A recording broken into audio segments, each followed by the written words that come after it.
Maddi, vieni. Sì? Abbiamo deciso di rubare i microfoni a Erman Medrano e Daghe Aria oggi e intervistare lui. Chi ci stai? Io ci sto. Lo intervistiamo? Andiamo. Daghe Aria, puntata numero 30. Vai con la sigla.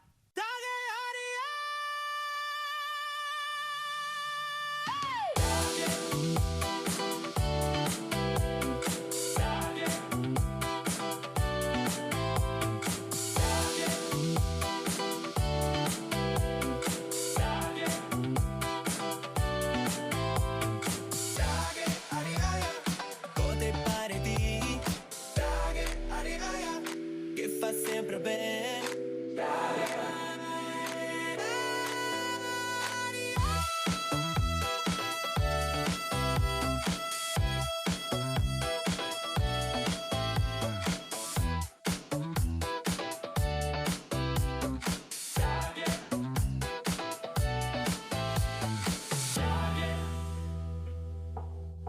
Allora, innanzitutto risposte brevi perché abbiamo 60 domande da fare qua non finiamo Quante? più. 60. 60 domande. 60 domande. E 70 e 60 domande. Sono mia se che fa su resistere fin. 60 domande. Va bene, Ci proveremo. vabbè. Ermanno Menegazzo diventa uno e poi Erman Medrano. Come nasce un nome d'arte e cosa ci racconta di chi era all'inizio rispetto a chi sei adesso? E sei anche lunga come domanda, tra l'altro. Le risposte però devono essere corte. E che cazzo. Vabbè. Perché se cambia nome, il nome uno sarà perché significa che tutti siamo uno e tutti insieme siamo comunque sempre uno, siamo una unità. E il nome Erman Medrano si arriva circa nel 1998. Non sta a ridere perché ti dico 1998, ti non ti ieri neanche nei pensieri. Mi fa strano. Mi fa strano, vero? 1998 e mio Appio Pa, il mio DJ dell'epoca che era DJ Sciocca. E perché si sceglie un nome d'arte? Beh, un nome d'arte ti rappresenta. A me comunque Erman Medrano mi rappresenta parecchio perché Erman è comunque il diminutivo di Ermanno. E Medrano è effettivamente un nome circense, quindi mi sono tipo così, circense. Cosa vuol dire circense? Non lo so. Però... Che lavora al circo, no? Esatto, sì, da quelli pagliasso, da pagliasso più che circense. Oddio, dipende dal punto di vista in cui lo vedi. Dal punto di vista sei un pagliasso, come al solito. Sei attivo dal 1993. Cosa cazzo ridi? Oh, mi viene da ridere, ok? Del 1993. Sì, dal 1993. Attivo, prime volte. Ah, Sì. no, scusa, non ti interrompo. Più di 30 anni di carriera. Cosa ha resistito in te in tutto questo tempo e cosa invece hai lasciato andare per strada? Cosa che ha resistito e ha voglia di buttare fuori sempre quello che penso e quello che go dentro. Sicuramente go a andare per strada un fiantino di bastardaggine iniziale perché come no? Sì, no, so bastardo anche adesso mi viene manco di una volta era una bastardaggine più salvatica, era incontro e abie che avevo voglia di fare, non pensavo né alle conseguenze né ai possibili problemi che potevo andare a incontrare. Non capisco perché decido di ridere medrio perché sembra ti viene in mente quello che ti avevo contato che ho fatto con Iero Boccia. Non sto ridendo, Non decido di ridere, no. No. Comunque go a andare tanto di che attitudine incontro e adesso so in controllo. Mi vede ridere la mia adesso. Infatti Era una parte della domanda che mi sono smentegata, era talmente lunga che non mi ricordo l'inizio. Cosa hai lasciato andare? Cosa che go a andare? Ma non lo so, non penso niente. No, non va a andare niente. Sono rimasto quello che era una volta. Dai, sì, sono fatti più imbacchettato forse. Perché so vecchio come a schina. Per quello. E sì, emorroidi, soprattutto. Ma dai. Sì. Quando che te bevi 2 o 3 robe in più e ti prolassa il culo, come si suol dire. Sono queste robe che si dice in famiglia comunque. Sì, proprio. Camponogara, Veneto. Crescere in provincia negli anni 80 e 90. Quanto Anche a 70? Sì, anche. Quanto ha pesato o aiutato nel formare il tuo immaginario rap? Tantissimo. Anzi, se a base il substrato iniziale che ho fatto, che ho messo come humus, ecco, dall'humus il letame che fa fiorire tutto se là. Se è importante raccontare quello che te sì, che te vivi della tua vita, della gente che te circonda. Quindi Campo Nogara sì, ma anche comunque i paesi vicini, le regioni in generale, dai, è il nostro territorio. E esperienze, i mai anni fatti, tanti, e robe non solo da me, da tutti, storie. Te viene da ridere perché te raccontiamo più di storie, per cui te viene da ridere. Ridi, no, fammi i conti.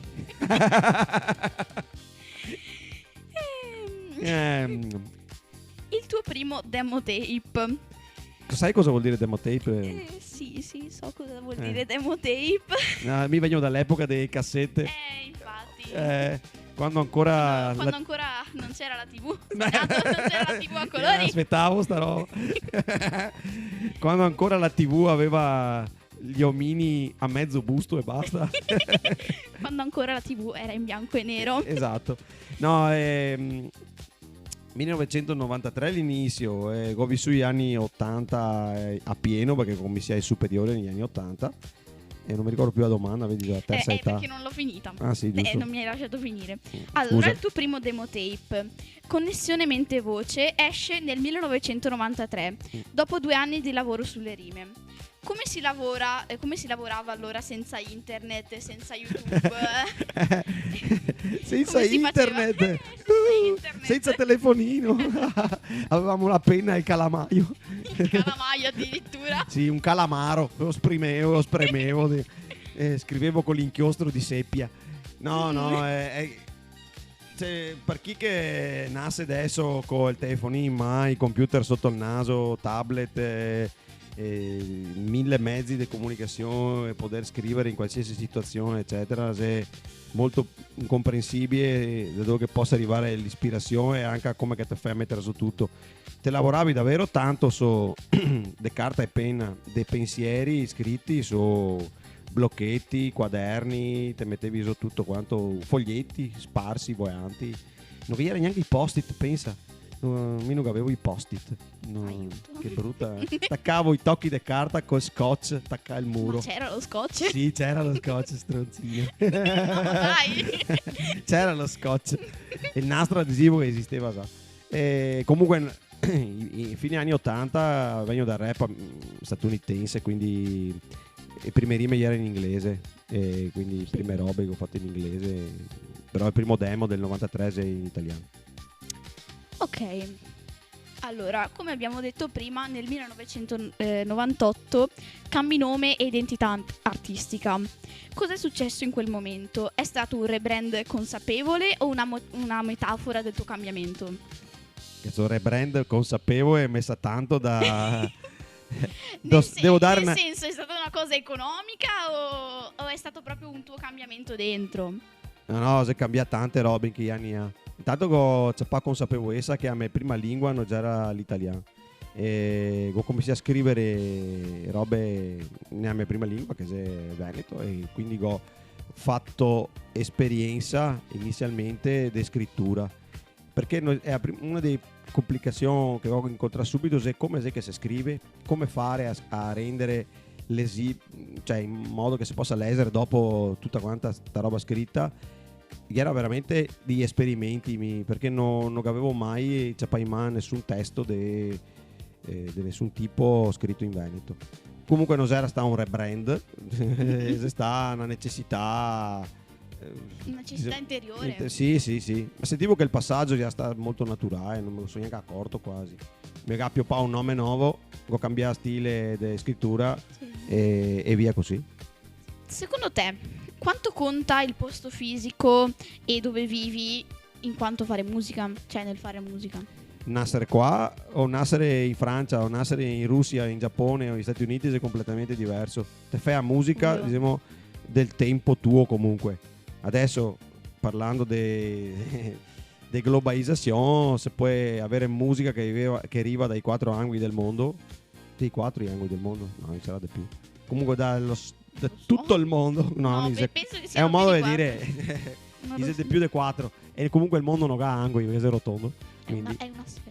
E te puoi avere musica da tutto il mondo tranquillamente, però il tuo background, per usare un termine inglese, il tuo passato, le tue esperienze che te hai vissuto influisce tantissimo su cosa che te scrivi, no? Tanto stile musicale eccetera, perché mi posso fare anche bossa nova brasiliana, essere nato qua e farla in maniera divina, egregia, come tanti fa jazz, ma non sei nato qua, come tanti fa hard rock, ma non sei nato qua, o blues, ma non sei nato qua. Se no cantarissimo tutti quanti a Famiglia del Gobon, che sono canzoni tipiche venete dell'Ottocento, io sarebbe fettin riduttivo. Sì, sì. Un po' anche chiuso nell'ambiente. Sì, dicevo che a tradizione è una roba che un termine che non mi piace. Usare il termine tradizione non è nel mio DNA, non mi piace. Per me la tradizione viene scritta e riscritta continuamente e rifatta ogni volta che ti fai una roba che piace, che non piace, ma eccetera, ma che resta. Nel 2003 decidi di cantare in Veneto. Molti ti avranno detto che era un suicidio commerciale. Quali erano le voci contro e cosa invece ti ha convinto ad andare avanti lo stesso? Allora, che fosse un suicidio commerciale, nel senso che ti dice ma dove hai vetto scrivere ste robe qua, che sempre fatto rap in italiano per tanti anni, cosa ti inventi tu adesso, eccetera. Per me è stato un atto di rottura e anche una voglia di moearghe dopo, dicevo, adesso faccio così, dopo che muoio, però, faccio pasfissio, una roba fatta così. E dopo invece da sfissio è diventato un vizio.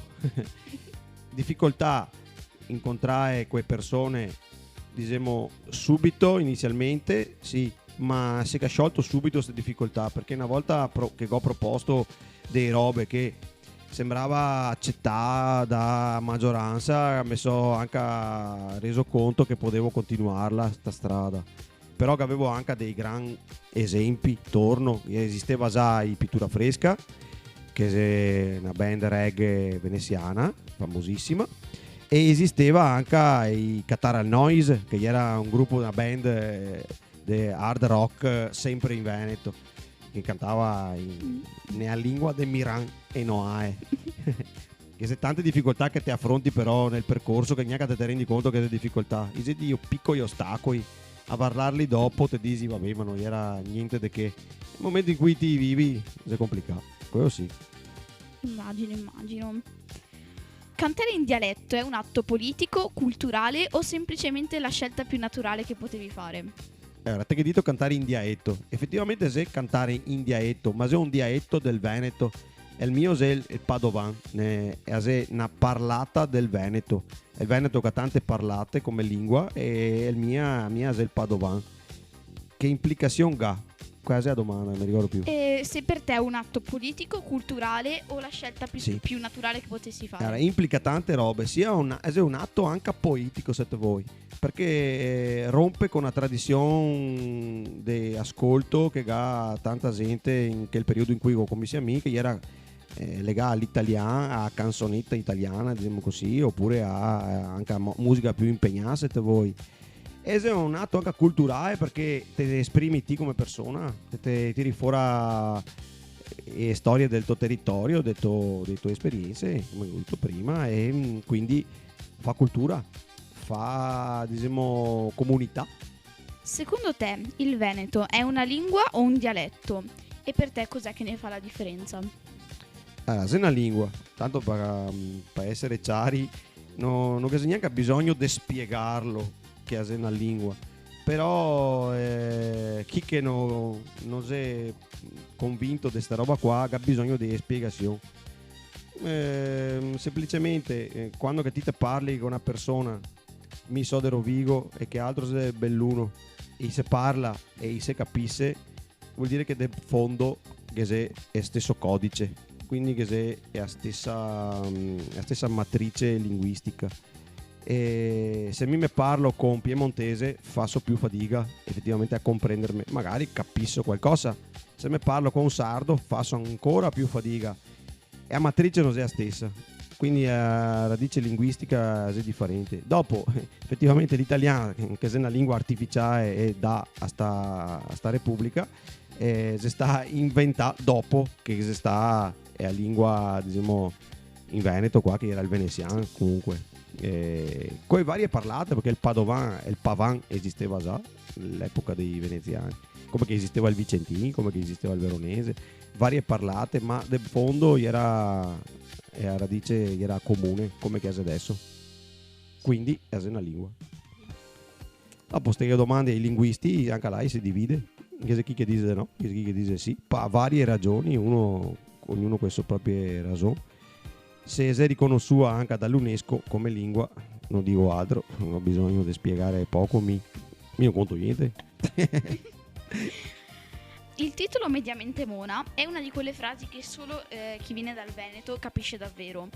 Come descriveresti il Veneto a qualcuno che non lo conosce? Mediamente mona vuol dire tante robe, ma una sola sostanzialmente. E se lega la parola mona.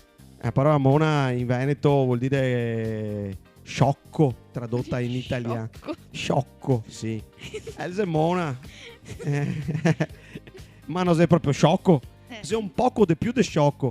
E sei anche un poco più pesante dell'essere sciocco. Uno mona, sei uno mona. Forse i napoletani dice offes. Il fesso. Sì. Può essere un parallelismo con la parola mona, ma dire mediamente mona, che tacchemo sto suffisso iniziale, che particella è mediamente, un aggettivo, non so, mediamente. Grammaticalmente c'è qualcosa che non so. Mediamente sta a indicare che c'è dei momenti in cui c'è tanto mona, e uno a volte è anche poco mona, però mediamente mona, e siamo un fiatin tutti, Tipo generalmente siamo mona, ecco. Sì. Mediamente mona. Come che io spieghi a un italiano che uno è mediamente mona? Niente, guarda le robe che succede attorno alle tite, te capisci subito. Siamo tutti so che attacca, che avevamo dei momenti in cui purtroppo eccelliamo in qualcosa, e i momenti in cui siamo completamente mona e non riusciamo a capire o fare niente. Con la tua musica hai portato il Veneto in posti dove non era mai arrivato prima. Hai mai sentito la responsabilità di rappresentare una lingua, una cultura, un territorio? Responsabilità no, anzi so onorato a volte quando chi te chiama e ti dice ma te canti bene su sta maniera qua, con il nostro modi di dire, con le nostre storie, quindi so onorato. Responsabilità no, perché non è una missione. Mi fa piacere vedere la bandiera della nostra regione, del nostro popolo, della nostra cultura sbandierare in giro, perché mi piace, è la nostra, ma farne un vanto rispetto a quei degli altri, no, questo si è sbagliato. Quindi un portabandiera no, mi piace, quello sì, tanto, tantissimo. Lo faccio volentieri soprattutto. Immagino. Mi diverto un pasto. Mi dà la possibilità qua, scusa dell'arte. Comunque anche di diffondere una lingua che non è conosciuta. No, se parla in tanti paesi anche all'estero, per chi emigrai del Veneto che sei in tutto il mondo, e anche un Veneto diverso da quello che si parla qua, perché se resta è quello originario di tanti anni fa, del centinaio di anni fa anche addirittura, e poi che sei anche quei che vede la lingua come solo un fattore di rivendicazione politiche. Per me non è così, prima di tutto è cultura. Sì. Il Veneto di oggi è lo stesso Veneto che canti nelle canzoni degli anni 2000. Cos'è cambiato per te? Si cambia il Veneto, ma si cambia anche il modo di fare le canzoni, e so cambia anche a me. Quindi tutto è in evoluzione, tutto è completamente, non dico stravolto, ma varia rispetto a quegli anni. Gli anni del 2000 erano i primi anni in cui internet si diffondeva. Economicamente il Veneto è una regione forte, ricca, che ha tante possibilità, che ha tanto lavoro, se lavora bene, che è una cultura del lavoro, e questa non si varia. Quello che si varia sono le dinamiche del come che si fa sta roba. Dinamiche vuol dire il lavoro come che si è strutturato. Adesso internet e l'intelligenza artificiale entra in tantissimi campi, e in altri casi qua lo sappiamo benissimo. Entra a gamba tesa anche su posti dove che ti dici ma qua non è possibile che no, che entra anche là, e entrerà ancora di più dentro alla vita di tutti i giorni delle persone. Quindi siamo pronti come regione, oppure abbiamo ancora una mentalità degli anni 2000 dove che sta l'inizio di internet? Perché se in 25 anni si varia tutto in maniera, si è stravolto il modo di concepire la rete, e poi la gente fa rete, si è in grado di interconnettersi con le altre persone senza essere in competizione ma collaborare. La vedo dura, che c'è ancora il piccolo orticello a casa, lo steccato, il canceo, 30 lucchetti mentai soprattutto, che ti impedisce di fare squadra e di fare rete con altre persone che fa la stessa roba che ti fai te. E quando che ti te croi e quando che un altro croia, dopo va perse le conoscenze, e questo so mai per la società. Se invece ti te metti in condivisione e te lavori insieme con gli altri, quando che sei ora te si forte, quando che arriva i colpi di vento non te caschi. Assolutamente. I giovani veneti di oggi parlano ancora il dialetto o stai cantando per un'identità che rischia di scomparire con il tempo? No, i Tosio parla qua. Secondo me, non ho in mente qualche statistica recente, ma qui invece sì, mi ricordo. Diceva che in famiglia si parla mediamente, per restare su un termine che Mosa usa prima, mediamente si parla un 60-70% in famiglia parla veneto. Dopo è una lingua franca, nel senso che ti puoi usarla al bar, come ti puoi usarla dal dottore, ti puoi usarla in farmacia, ti puoi usarla dal fruttivendolo, dal fruttaroio, ti puoi usare a tua lingua. Se uno non te vedi che fa fatica a capirte, te che parli in italiano, se te lo sai. Lo sappiamo tutti l'italiano, siamo da tutti quanti a scuola, quindi sappiamo come esprimersi per farsi capire. Se uno te vedi che non capisce neanche l'italiano, te presumi che sia straniero, quindi te che parli una delle lingue straniere che ti impari a scuola, inglese ormai dovrissimo avere capito che serve e lo abbiamo in testa tutti quanti, che se chi che sa anche francese, tedesco, spagnolo adesso, eppure qualcuno anche il russo, quindi credo. E poi tantissime persone che hanno una seconda lingua magari di famiglia, magari perché sei di famiglia che non so, viene da Romania, viene dal Marocco, viene da Tunisia o dall'Egitto e conosce un'altra lingua in casa, oltre che quella. Ma con gli amici qua, mi ho visto tanti tosi anche a scuola, e parla tranquillamente veneto, italiano perché vi parla a scuola, e dopo la lingua della famiglia. Quindi non è una lingua che scompare per niente, anzi evolve, se mette in discussione e acquisisce termini, oltretutto conia termini nuovi anche in continuazione, come tutte le lingue vive. Sì, assolutamente. Allora, adesso parliamo un po' dei tuoi concerti. Ecco. Le tue performance durano molto, anche più di 2 ore, e i tuoi testi sono lunghissimi. Come fai a ricordarti tutto? Hai un metodo o è pura passione? Allora, è vero, i concerti durano anche a massa, delle volte 2 ore e tante, delle volte ti tiri veramente all'estremo perché ti piace, per quello te lo fai, te scrivi tanta roba e te vorresti farla tutta, te ti si dio divertire, quindi non te vuoi moiarghe fino all'ultimo, finché te resti senza fiato, finché te che è a voce che croia, che si crepa, così. Però se te vedi la gente che si diverte, sì, è molto appagante. Ti dà anche energia vedere la gente che... Assolutamente, sempre. Te che è una sensazione di appagamento, con un sorriso, anche delle volte con gli occhi che si strese, che ti vedi uno che si dio ridere. È bello, molto bello. Però adesso comunque che siamo in 3, perché siamo me, Calibro e Muva, è anche più facile fare anche ad ore, perché ovviamente te dividi il lavoro in 3. Quando che ero da solo riuscivo a fare comunque 2 ore da solo, e mi ho sempre fatto un sacco di monologhi, anche parlavo un sacco, sì, mi bisogna che te me fermi. È vero. Allora, è vero? Sì. Bisogna che me interrompo un sacco. Sì, decisamente. Ho notato questa cosa. È vero. Dà fastidio quando chi ti interrompe? Sì, abbastanza, grazie. Ma tanto fastidio. Allora, parli Scusa. parli di scioglilingua, acrobazie verbali e rime molto dense.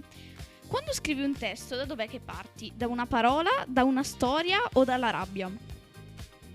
Da rabbia qualche volta ti è successo. Te butti su de getto, de robe perché te si iperteso, in ansia, arrabbiato appunto, ma è più raro, molto raro. In realtà per scrivere bisogna avere idee, non dico chiare, ma comunque avere delle idee. E in quei momenti in cui ti si alterà non te che delle idee, te che dei sfoghi, te che dei momenti che non sono produttivi. Delle volte te ti anche chi perché robe scritte in quei momenti ma è raro.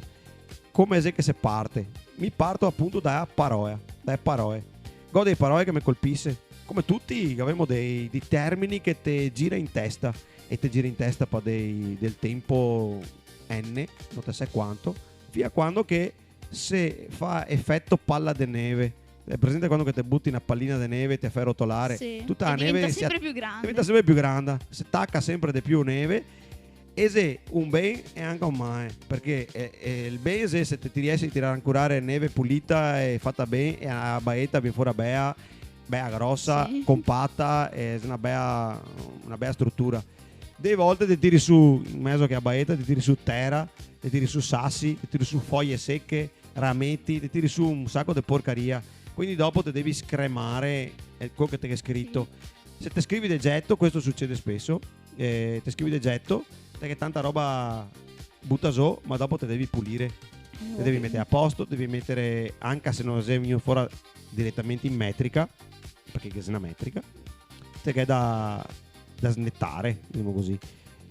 E dopo mi sono uno meticolioso, vado alla ricerca delle parole particolari, cerco sempre di essere critico nel mio modo di scrivere, di non farlo così tanto per fare, per finire il testo, tanto perché così portiamo a casa e a go.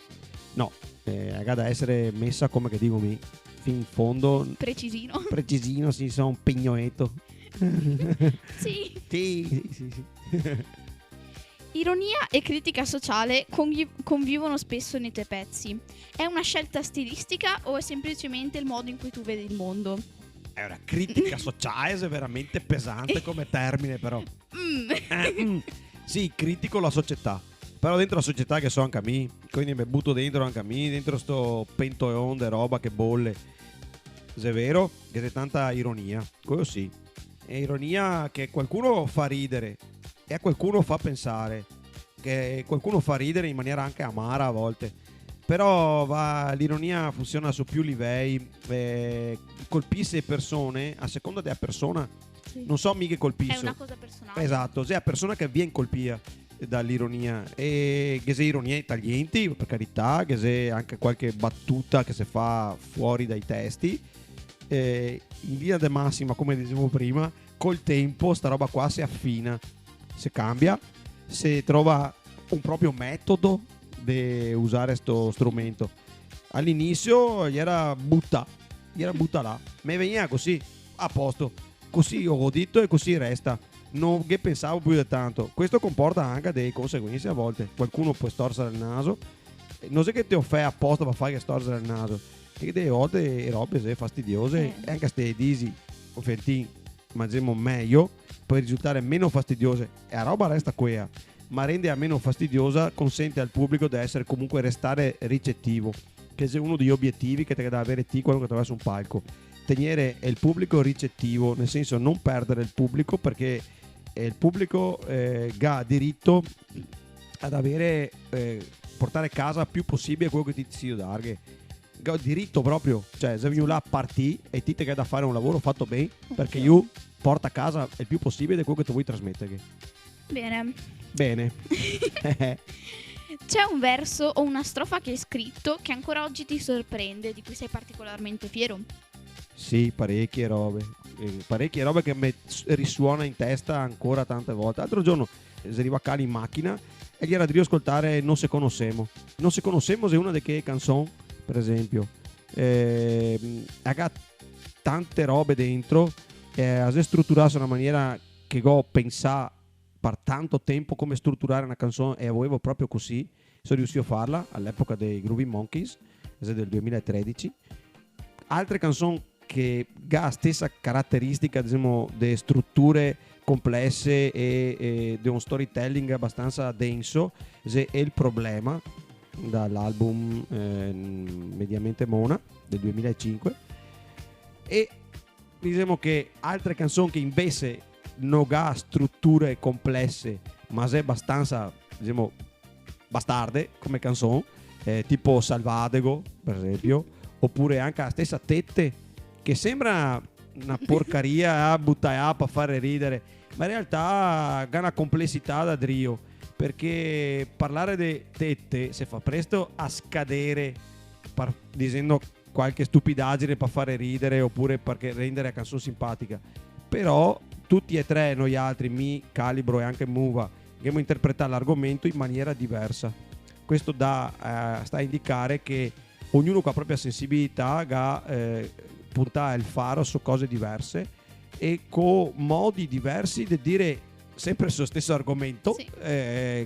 Robe che fosse recepibili da più grande porzione del pubblico. Sembra stupido dirlo adesso perché si passa parecchi anni, Beh, oddio, no. però nel momento in cui ti metti a scrivere così e te viene fuori una canzone come quella, te capisci anche il motivo per cui si appressa, perché è una delle canzoni più ascoltate che abbiamo.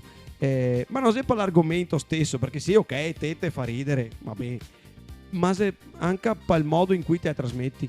Tante altre canzoni sulle tette si sta fatte nella storia, voglio dire. Vabbè, ovvio. Però non Non hanno neanche quell'impatto proprio. ha anche l'impatto. Noi altri siamo riusciti a fare una roba fruibile, se puoi dire fruibile, Non sulle lo tette. so. Non so. Boh. C'è invece un verso, una strofa, che quando riascolti pensi, ma chi me l'ha fatto fare? Sì. Ne c'è qualche featuring, ma non entro nel merito. Quando chi ti chiede di fare una collaborazione, delle volte ti dici, ma mica questo qua neanche lo conosco. Ma chi me l'ha fatto Ma fare? chi me lo fa fare? Di mettermi a scrivere una roba per qualcuno che non ho mai sentito, non ho mai visto, non ho mai incontrato neanche di persona, perché adesso si fa molte collaborazioni via internet. Cioè te passa il pezzo, ti scrivi a tua parte, te la registri, dopo io rimonta, io mixa e va fuori la canzone. E ti non ti neanche mai incontrato con che persona è. Non ti hai mai neanche conosciuta magari de persona, io magari sì te conosce, però e ti dici, ma chi me l'ha fatto fare mettermi a fare una roba con questo sconosciuto? Dopo la roba vi farà anche bene, però te domandi, ma cosa so io fare? Perché lo faccio? Perché se bello, se te metti alla prova, te metti sostanzialmente in gioco con una persona che scrive in maniera diversa da te, che ha una sensibilità diversa, eccetera. Poi se fai canzoni con gli amici, di solito con gente che te conosci, te sai le sue sensibilità e le sue caratteristiche, quindi te scrivi tendenzialmente per una parte come se te fossi Iori. Nel 2013 esce Non se conoscemo con Caparezza, Piotta e Eroe Paci. Quando esci dalla tua bolla veneta e ti confronti con artisti di questo livello, cosa cambia nella tua testa e nella tua musica? Allora, non solo Caparezza, Piotta, Roy Paci, ma anche Scardi, anche Dellino, anche Manu PHL, anche il Giovaneo, insomma, non poca roba in giro per l'Italia. Volevamo fare un progetto dove era dei lingue locali, ovviamente, perché l'italiano è una lingua nazionale, diciamo, de Stato, ma qua parliamo di lingue regionali, che fosse diversa da mia, quindi confrontarmi, e qua del Veneto ne abbiamo beccato tra l'altro 3, perché comunque il Chioggiotto e il veneziano e il padovano mio, e comunque 3 varianti. Come se si approccia al lavoro con persone che si sa molto famose, niente di diverso da quello che ti fai quando ti approcci al lavoro con persone che ti hai dato cerchia, niente di diverso. Sostanzialmente te proponi qualcosa, perché in questo caso siamo noi altri che abbiamo proposto la canzone e io risega adatta alle nostre proposte, e qua sta anche la grandezza dell'artista che dice ok, questo che sono sconosciuto, per ritornare al discorso della domanda di prima, che ti dico, ma chi mi fa fare a fare una canzone con uno che non conosco? Perché personalmente, per esempio, Roy Paci non lo conosco, lo conosceva membri della mia band, ma mi non lo conoscevo personalmente, de persona, mai incontrato di persona. Quindi Caparezza sì, il Piotta sì, altri sì. Quindi te che è da approcciarti in maniera naturale, semplicemente come che te facessi con un amico, con confidenza sostanzialmente, con fiducia, sapendo che la persona può scrivere delle robe assurde, come delle robe semplicissime, come delle robe straordinariamente complicate che ti non ti riesci neanche a stare che io te surclassa, ma te che da essere pronto a essere anche a surclassare nella scrittura. Surclassare vuol dire che la gente confronta dopo il tuo modo di cantare, il suo, il suo modo di scrivere, il tuo, e dice ma che altro sei più bravo di te, si sente? Te che da essere pronto a sta roba qua, perché può succedere. Può succedere. Sì. C'è un genere o uno stile che non è ancora esplorato e che ti intriga? Sì. Ce ne tanti generi musicali che mi intriga e che mi piace morire. Beh, posso dire, secondo me la musica più sottovalutata in assoluto è a techno. E a techno quella che adesso faccio una roba al microfono che non dovrei fare, ma fa adesso che è musica in 4/4 tunci, tunci, tunci, tunci. Ecco, questa qua forse si sente meglio. Che è musica un fettino ripetitiva che tanti dicono che è merda, ma in realtà ha una potenzialità enorme. Intanto è una musica che batte sullo stomaco e sulle basse frequenze, e tutto entra dalla pancia e quindi ha tanta potenza, te viene addosso. Mi piacerebbe fare un esperimento con quel tipo di musica, per esempio rap, ma anche altre robe scritte su quel tipo di musica. E dopo generalmente mi piace la musica che ha ritmo in generale, musica ritmale. Questa musica che cambia di tempo, tipo la musica greca che rallenta in certi momenti, dopo comincia a venire su, Sirtaki se non mi sbaglio, che sarebbe bello provare a fare del rap, e a bossa nova brasiliana, tantissima musica russa che pare dei marce, delle robe così, che è possibile repare da sola trovando il tempo giusto di fare. Gli esperimenti sono infiniti, si può fare qualsiasi roba, perché il rap si adatta dopo comunque al tempo, te puoi scandire parole velocemente, lentamente, te puoi fare quello che vuoi, te zoghi. Il tuo album Da Gheoio del 2025, cos'è che stavi cercando di dire con questo disco e da dov'è che viene il titolo? Allora, Da Gheoio è il titolo che abbiamo trovato a mie e Cali. In realtà è il titolo che abbiamo fatto una canzone prima, e dopo che abbiamo detto la canzone che darà il titolo al disco, Da Gheoio. Da Gheoio vuol dire tieni, in italiano, tieni oliati i meccanismi, mettici l'olio. Cioè mette che l'olio vuol dire anche comunque mette che qualcosa di tuo, mette che l'ingegno, l'impegno, mette che il tuo sapere in quello che ti fai, soprattutto per evitare che robe vaga mai, cioè ti devi farlo perché le robe funziona. Cioè, Da Gheoio vuol dire fa funzionare le robe, in poche parole, ma anche recupera quello che te è, fa funzionare, cioè non sta a buttarlo via. Se una roba ha un malfunzionamento, mette che olio e fa che i meccanismi si rimetta in moto. Esatto, non buttare via quello che te è. Significa ricicla, riutilizza, riusa. Com'è cambiato il processo creativo da quando usi strumentali campionati a quando hai una band alle spalle? Allora, avere una band alle spalle come che sta per 7-8 anni, i Groovy Monkeys, è entusiasmante, perché il muro sonoro che ti fa una band non puoi farlo do casse del DJ, ovviamente. Però noi altri veniamo dall'hip hop, e l'hip hop si fa con un DJ e due piatti, non si può fare diversamente una roba classica. Quello è classico. Dopo le varianti può essere 1000, puoi avere anche solo un basso e batteria, come che se Dio succedere per alcuni artisti, oppure anche soltanto DJ e uno strumento. Io ho fatto agli inizi, avevamo il DJ e un bassista, per esempio, e i breakbeats di batteria i suonava il DJ e il bassista faceva i groove del basso, e si repava solo a sta roba che era una innovazione. Ma se parla del 1993-94 ragazzi, esperimenti ne abbiamo fatti di tipi.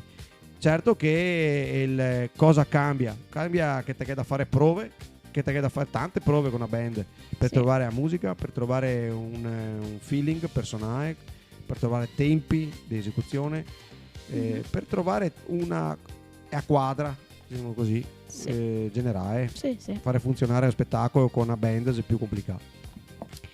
Calibro entra nella tua vita musicale dopo anni di carriera solista. Sì. Com'è che vi siete incontrati e com'è nata l'idea di fare un disco insieme? E ora siamo insieme dal 2018, dal primo disco che è il Fritto Mistico, e è nato l'idea di fare il disco perché Calig aveva dei pezzi, voleva fare un EP da solo, e una volta che ho sentito i pezzi in anteprima a Ponte San Nicolò al Parco Vita, e io eseguì e ho detto guarda, se è un peccato che te fassi un EP, facciamo un disco insieme piuttosto, mettiamo insieme della roba tua e della roba mia. Io che avevo già buttato fuori un singolo anche tra l'altro, che il disco è, e che mo prova e se mi fuori l'alchimia, Sì. se mi fuori una roba fatta bene.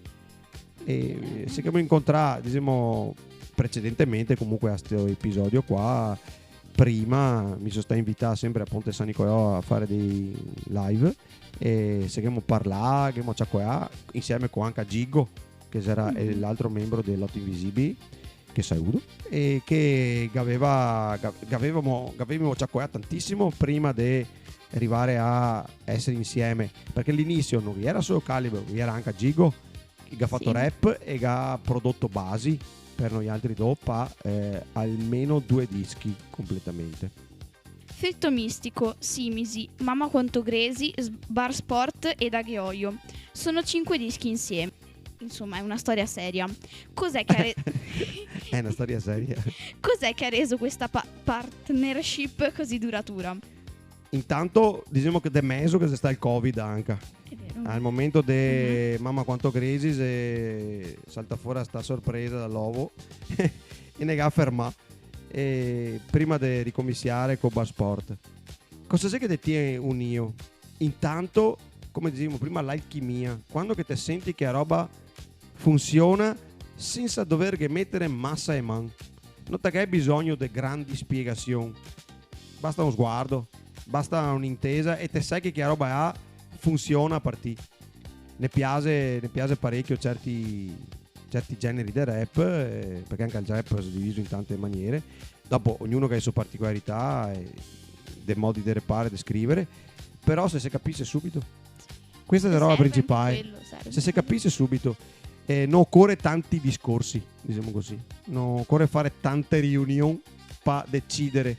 Sappiamo già anche come che si divide il lavoro, come che si fa per produrre un disco, e dopo arriviamo sempre che siamo piccai per il coro alla fine, però insomma questo è perché siamo fondamentalmente ci sappiamo comoda. Anche se vi trovate così bene insieme, siete sempre molto d'accordo, ci sono stati momenti in cui non eravate d'accordo su un testo, una direzione musicale o un titolo? Sì, succede. Avevamo tantissime canzoni messe da parte dopo che abbiamo fatto delle prove, che abbiamo visto che non girava, è roba che si sta a registrare assai senza un seguito.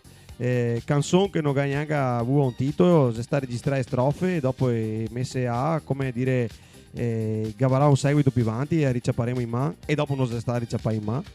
Succede, però questa qua non è un motivo per scannarsi, fa parte del lavoro, fa parte dell'esperimento creativo che si dio buttare fuori dentro la tua testa, perché il 100% delle idee che dopo va fuori dalla bocca è un 70%, che altro che arriva a 30 in reccia e che resta 10 sul cervello. È difficile comunicare, però quando che te comunichi è il tuo 100 in maniera diretta e che altro già ha un 70% in testa, è fatta, è facile comprendersi. È bello, è vero però che c'è anche delle robe che te si perdere, cioè perché te che andare a fare baruffa su una roba che non funziona, te si perdere, basta. Calibro è padovano, tu invece sei di Camponogara. Dentro al Veneto esistono differenze di mentalità, di dialetto, di umorismo tra una provincia e l'altra? Si sente questa differenza? Sì che sì, però non è neanche così importanti, voglio dire, le differenze linguistiche e che sì, perché ovviamente uno da Rovigo e uno da Feltre parla due varianti completamente diverse, completamente, insomma, molto diverse. e anche abitudini di vita legate al territorio che te vivere qua, vivere a Tambre o vivere a Poesi nel Camerini non è la stessa roba, e il territorio te segna, il tuo ambiente naturale ti segna, e ti segna anche sull'umorismo che te sul modo di confrontare con le persone. Magari chi che sta in montagna non si è detto chi sia più musoni o più chiusi degli altri, non si è assolutamente detto. Dipende a cerchia delle persone che te frequenti, a tua famiglia, i tuoi trascorsi culturali, tantissime robe. Mi non ne faria una questione territoriale, ne faria una questione proprio di esperienza personale, esatto. E comunque Camponogara e Ponte San Nicolò è distante 10 km, anche se siamo sotto province diverse. Voglio dire, quando che passa a Saonara, sia Ponte San Nicolò. Diciamo che sono due province diverse, ma comunque molto vicine. Sì, neanche siamo il penultimo paese prima della provincia di Padova. Perché passa a Fossò e Vigo Novo, si in provincia di Padova, ma sta da che altra parte di qua si sa subito in provincia di Padova dopo, che anche confiniamo con Campoiongo Maggiore, ma dopo che sei delle province di Padova. Nel vostro sound c'è ironia, dialetti, storytelling. Com'è che vi dividete le parti? C'è qualcuno dei due che scrive di più o funziona in modo diverso? No, scrivemo tanto tutti e due. Adesso che siamo in tre, scrivemo tanto tutti e tre. Alla fine con quello che te vivi, se te resta abitudine a scriverti robe, una volta diceva ti è un diario, ecco, gli altri diciamo che scrivere rap è come tenere un diario, solo che te lo fai in rima, sostanzialmente non cambia niente, però i tuoi pensieri di vita, i tuoi esperienze di vita, i pensieri so a vita, ma non solo, delle volte te metti anche speranze, non solo i pensieri, te metti anche delle speculazioni. Te vorresti che fosse così, invece sai che non è così. Delle critiche, come dicevamo prima, sta parola critica sociale. No, settore per il culo, è diverso. Si può anche dire critica sociale. Certo, sì, ti insegna così, però settore per il culo. Va bene. Allora, con Dag e Oio avete introdotto il primo featuring femminile con Serena. Ah, vero? Perché proprio adesso? E cosa ha portato una voce diversa nella vostra musica? L'anno scorso, nel 2025, con Dag e Oio, è stato fatto veramente nella mia carriera trentennale, per la prima volta che ho fatto una canzone con una donna, con una ragazza, amica del calibro, Serena, cantante straordinaria, perché effettivamente lo è, e è stata l'occasione per me. Effettivamente non mi avevo mai chiesto perché non ho avuto mai featuring o collaborazione con ragazze. Avevo amiche che facevano rap, avevo qualcuna che provava a cantare tipo una sorta di R&B, amiche comunque che canta su band, che ne ho tantissime qua nel territorio, potrei dire 1000 nomi, non ne faccio neanche uno perché comunque se conosciamo tutti sappiamo chi sì. Però non ho mai pensato di metterle dentro su una canzone delle mie, ma non so perché non c'è mai stata una necessità, forse. Comunque ho sempre fatto featuring con gente che faceva rap sostanzialmente, sì. E il cantato, benché a me mi piace tantissimo l'R&B, cantato non l'ho mai considerato nell'inserimento delle canzoni mie. Comunque Serena è a prima effettivamente. Sì. Speriamo che ne sia anche all'ultima. Torniamo in trio. Esce nel 2026 con Muva. Com'è nata l'idea di allargare il duo ad un trio? È stata una scelta naturale o un salto nel buio? No, che salto nel buio. Muva è un amico che mi ha fatto su 5 dischi, 5 canzoni di Muva. Ogni disco che aveva una canzone di Muva, a proposito di mettere dentro i featuring di rapper amici e bravi. E quindi per forza che poteva, era una roba naturale, doveva venire fuori un disco prima o poi con Muva. E questo qua è l'anno in cui Muva dentro Muva con noi altri, non dentro un nostro disco, siamo noi altri insieme tutti e tre. Sì. Non è Muva nel disco di Erma Medrano e Calibro, è Muva, Erma Medrano e Calibro. Poi essere chiaro su sta roba. Il disco di torniamo in trio, infatti torniamo in trio, uso delle parole alquanto semplice da capire, perché insomma torniamo in trio vuol dire che da duo adesso siamo in tre. Sì. ma vuol dire anche torniamo in trio come gioco di parole. Vuol dire che torniamo a fare un rap fatto come si faceva tempo fa, su un certo tipo di sonorità, con un certo tipo di testi. Ogni tanto bisogna farlo un po' ignorante, come che dice Muva. Muva collaborava già con voi in alcuni brani. Sì. Quando hai capito che era pronto per diventare parte stabile del progetto? Poteva esserlo già dal 2018, parte del progetto. Poteva Hai esserlo scelto proprio quest'anno? la vita professionale delle persone non è dipendente da te, dipende da tanti fattori. Quindi adesso sta il momento giusto. Prima non si poteva fare, adesso si può fare. E chissà perché solo Muva. Potrebbe essere in quinta su una band, se che penso, con tutti quei bravi con cui si può fare canzoni, però alla fine diventa una cozzaglia. In tre è perfetto, Sì, per il palco è perfetto, va benissimo. Torniamo in trio. Sì. Allora. Trio cane, tra l'altro, perché gli altri siamo quei...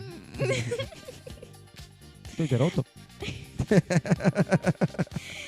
Il titolo Torniamo in trio suona come un'ironica dichiarazione di intenti. C'è una storia dietro alla scelta della parola tornemo? Tornemo? Non siamo mai andati da nessuna parte, quindi non siamo di tornare in realtà. Ma tornemo vuol dire se riproponemo, se Sì. Questa qua è il nostro prodotto e stavolta qua non siamo più in do, siamo in tre. E offemo su sta maniera qua, come se tornassimo in trio. Torniamo da un'altra parte. La copertina del disco ha una classica insegna di uscita di emergenza, Sì. con tre omini che corre, ma corre da parte opposta della freccia. Non corre da parte della freccia. Non vanno verso l'uscita. Non vanno verso l'uscita, va da che altra parte, va dalla parte opposta. Torniamo in trio vuol dire che a volte bisogna andare da parte opposta dove che si deve andare tutti quanti. E ti dice là, te che andare da A, che sei a freccia che porta da che parte, va da A. E ti invece di andare da A, te vai da che altra parte, a parte opposta. Perché partiva ben così. Sì. Non si è detto che tutti che andare dalla stessa parte. Noi altri siamo di tornare in trio, tra l'altro. 3 personalità artistiche dentro lo stesso disco significano 3 modi di scrivere, 3 visioni. Come avete trovato un equilibrio senza che nessuno si perdesse? Allora, niente, che abbiamo registrato questo disco qua scrivendo strofe su proposta di uno dei tre. Ognuno fa delle proposte. Mi vorrei scrivere una canzone su sta roba qua. Questa strofa qua già scritta. Voi altri vi piace come che avevo scritta? Vi interessa l'argomento? Sì, no, se fa, non si fa. Questo è il sistema. Abbiamo scritto delle robe, piccole parti anche che siamo riusciti a fare combaciare e incastrare dopo trovandosi, e anche conoscendo il metodo di scrittura degli altri, perché se conosciamo comunque come che scrivemo. E un'altra roba che dobbiamo considerare è quella di tenere un umore, un mood, si dice, no? Un modo di scrivere che sia abbastanza uniforme, senza dover scadere oppure essere troppo, diciamo, cerebrali, non complicati, perché ogni tanto, come dicevo prima, farlo un po' ignorante, farlo buttando la roba, fa ben anche a te che te lo scrivi, senza dover troppo elaborare frasi, concetti, usare una terminologia particolare. Sì, fa piacere anche buttare là le robe. Sì, va bene. Con Torniamo in trio siete usciti con un tour del 2026.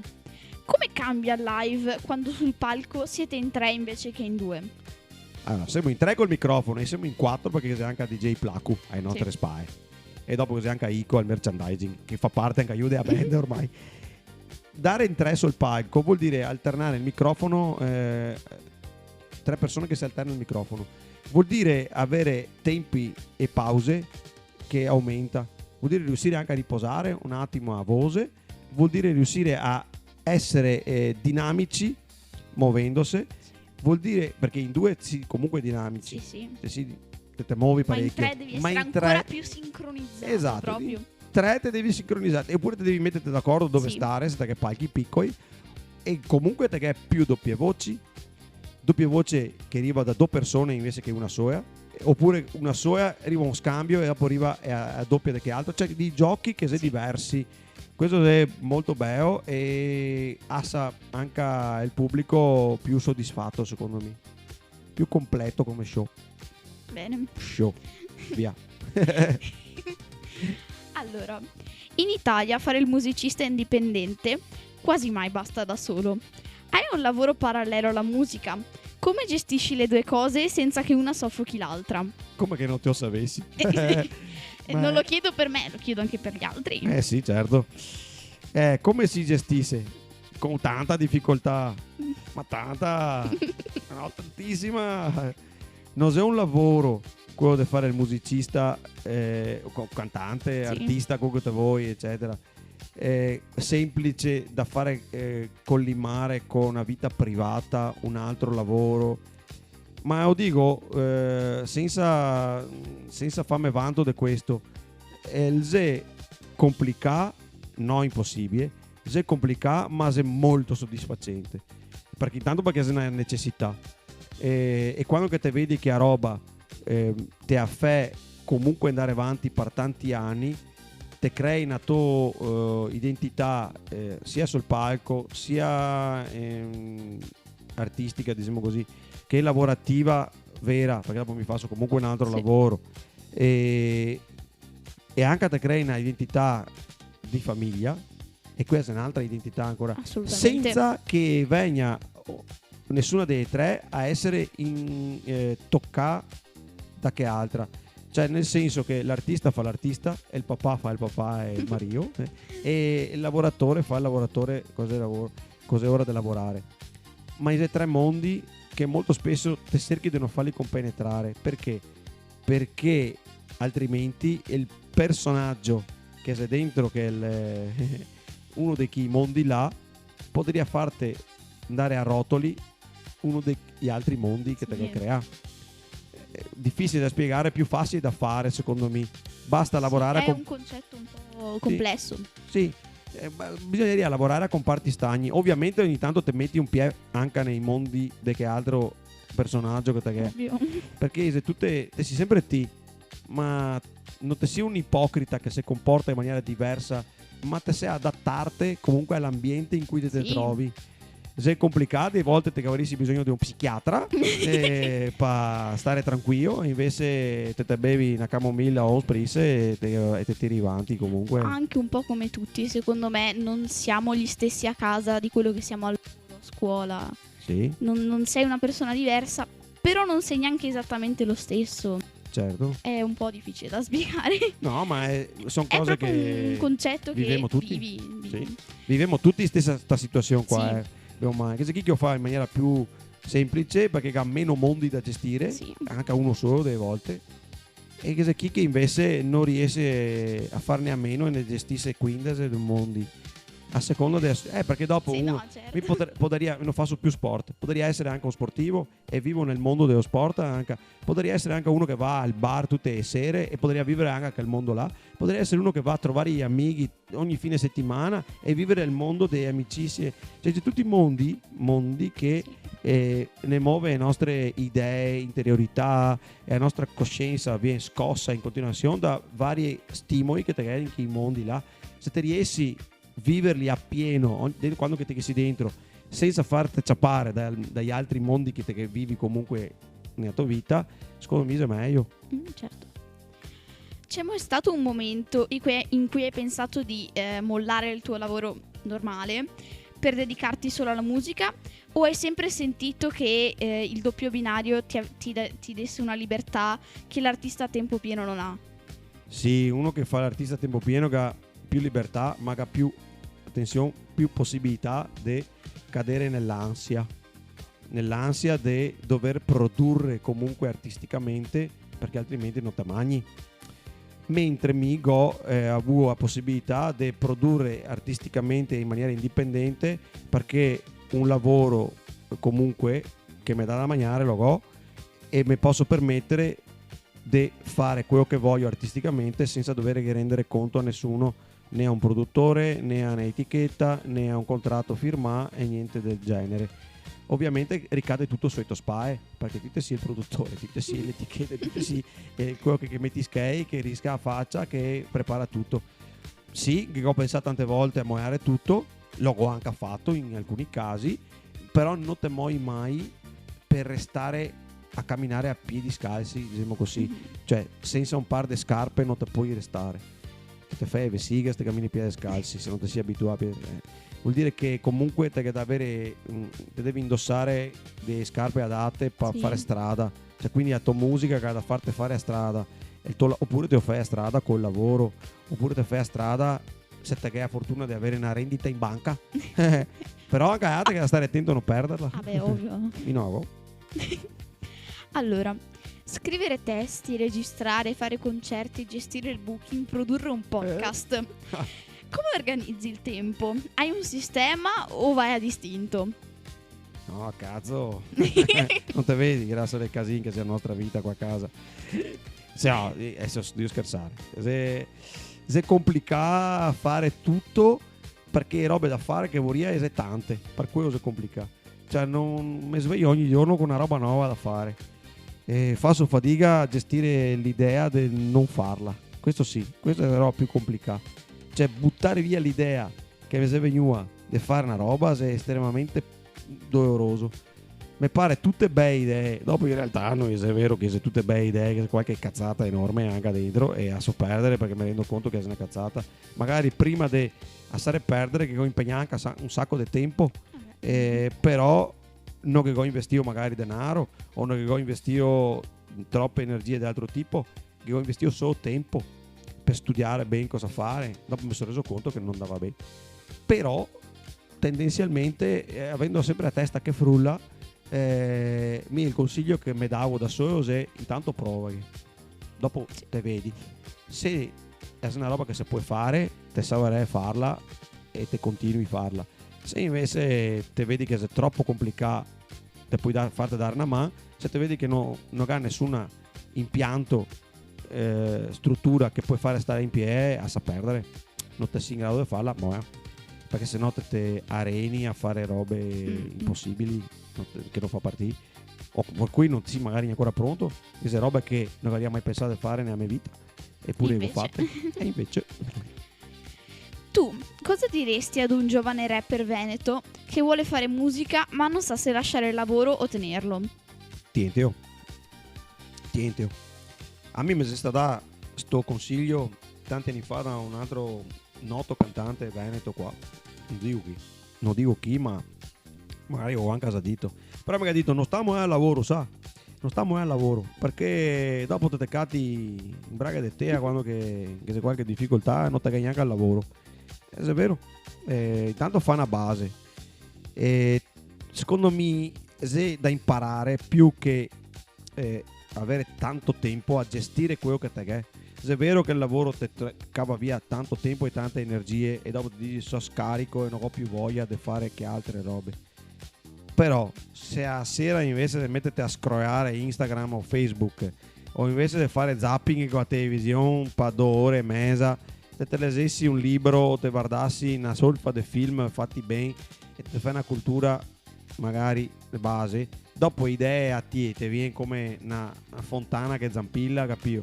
Perché non te hai idee su cosa fare magari? Perché non te nutri di idee? Se te nutri di idee e idee che te viene a te trascende quelle che te butta dentro e si butta fuori altre robe nuove, perché 1 più 1 non fa 2, fa 2 e qualcosa te si ti che te lo metti. Parliamo un po' di questo podcast adesso. Daghi Aria nasce nel settembre 2025. Perché proprio adesso? Perché dopo 30 anni di musica hai deciso di fare anche il podcaster? Allora, io non mi ritengo un podcaster intanto. Questa qua è esattamente una sfida verso me stesso che volevo portare in fondo, fare una stagione. Siamo di arrivare a fine, sì, perché a fine di giugno siamo di arrivare a fine. Grazie di questa intervista, perché è il finale, verso la fine. Perché go vuoi fare il podcast? È colpa tua che faccio il podcast. Ti Lo sai so, che è colpa lo tua. so, io la so la storia. Esatto, ya sai la storia, era che raccontiamo anche agli altri. Perché fare un podcast, Maddalena, che ho qua davanti, ha fatto una piccola registrazione grazie a me, l'ausilio dei strumenti Sì. tecnici, insomma, che ho a Sì. casa. Per scuola? A scuola, giusto? Sì. Era per un libro? Sì, era tipo dovevo scrivere un libro, una roba simile. Era molto breve, tra l'altro Sì, sì. 3-4 minuti, Sì. con una sigla iniziale, con un sottofondo musicale, che abbiamo studiato cosa mettere prima, cosa mettere dopo, e dopo sta il momento in cui la ragazza che ho davanti si è messo a registrare e one take, that's alright. Il primo, bene. Il ok. primo, ok, è andata bene. Cioè, registrato con una certa naturalezza e con una certa spigliatezza. Ho detto, ma caso, se ho faea che ha, insomma, Avevo 11 anni. 12. Avevo 12. 12. Se ho faea che ha 12 anni, no, adesso voglio dire, puoi farlo anche al sottoscritto o no? Dico, ma se non è solo dal nervoso, dico, ma se non è solo un fiato di idee. Ho detto, se riesce a essere così sciolta davanti al microfono e mise 30 anni che ho un microfono in mano, non riesco a raccontare una storia. E se invece di raccontare la mia storia che la faccio raccontare a qualcun altro, e che storia è che potrei fare raccontare? E dopo la parte a macchinetta mentale in cui mi domando, faccio 1000 domande, mi davo 1000 risposte nel giro di un minuto con delle idee che io Si chiama brainstorming. brainstorming, faccio un auto brainstorming dove che mi convinco da solo di essere un supereroe, posso fare qualsiasi roba e tacco e comincio a fare qualsiasi roba, un fiat di egocentrismo sano che dice, sai, Sì. vai che ce la fai, dai che ce la puoi fare. Finché fa bene. Sì, no, fa bene. A me io consiglio a tutti, buttare a fare qualsiasi roba che ovviamente non ha da fare del male a nessuno. No, beh. Non stai a buttarvi a produrre armi, magari. No, grazie. Magari se avevi intenzione di fare qualcosa di strano, stai a aver paura perché le robe strane, prima o poi, diventa da moda.